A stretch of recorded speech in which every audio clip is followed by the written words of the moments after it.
सुप्रभात. आम्ही 10वीचे विद्यार्थी आजचा परिपाठ सादर करीत आहोत. आजचा सुविचार सांगण्यासाठी मी राजवर्धन याला आमंत्रित करतो. सुप्रभात. माझे नाव राजवर्धन पाटील. मी आता 10वी शिकतो. आज मी ते सुविचार बोलण्यासाठी आमंत्रित आहे. आजचा सुविचार मेहनती व स्वस्थ आणि शिवाबरोबर बदलतं. आता मी स्वर पाटील याला असा नवीन शब्द सांगण्यासाठी आमंत्रित. शुभ सकाळ. माझे नाव स्वर पाटील. मी आता 10वी शिकत आहे. आज दिनांक 11 एप्रिल 2024.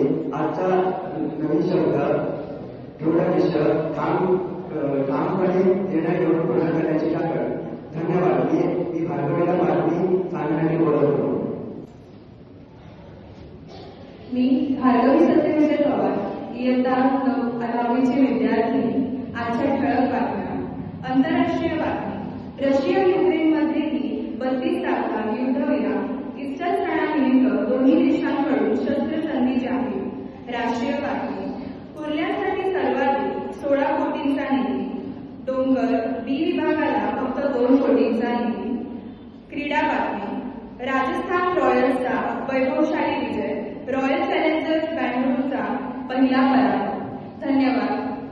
आजसाठी एक कथा सांगण्यासाठी मी संस्कृती कोपरे तिला आमंत्रित करतो. मी संस्कृती श्रुती शांताराम कोपरे इयत्ता 10वीचे विद्यार्थी आज आपल्यासमोर गोष्ट सादर करीत आहे. गोष्टीचे नाव प्रामाणिकपणाची किंमत. लहान शास्त्रीजी खूप गरीब कुटुंबात वाढले. एकदा ते आणि त्यांचे मित्र नदीकाठी फिरायला गेले होते.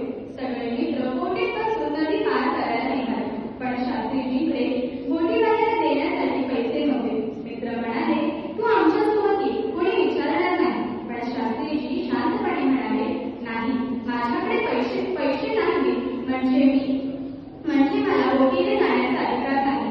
मित्र बोटीत गेले आणि शास्त्रीजी एकटेच राहिले.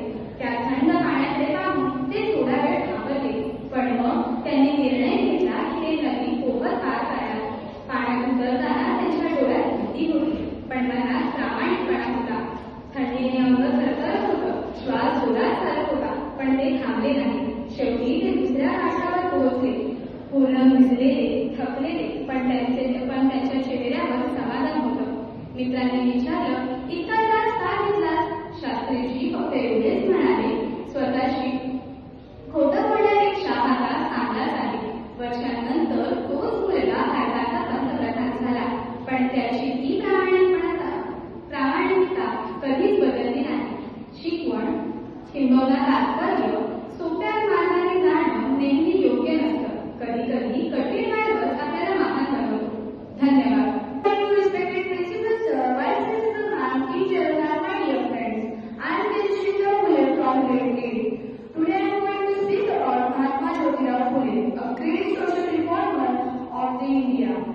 He was born on 11 April 1827 in Pune. He was a great social reformer who worked for equality and justice in society. Mahatma Phule believed that education is key to progress.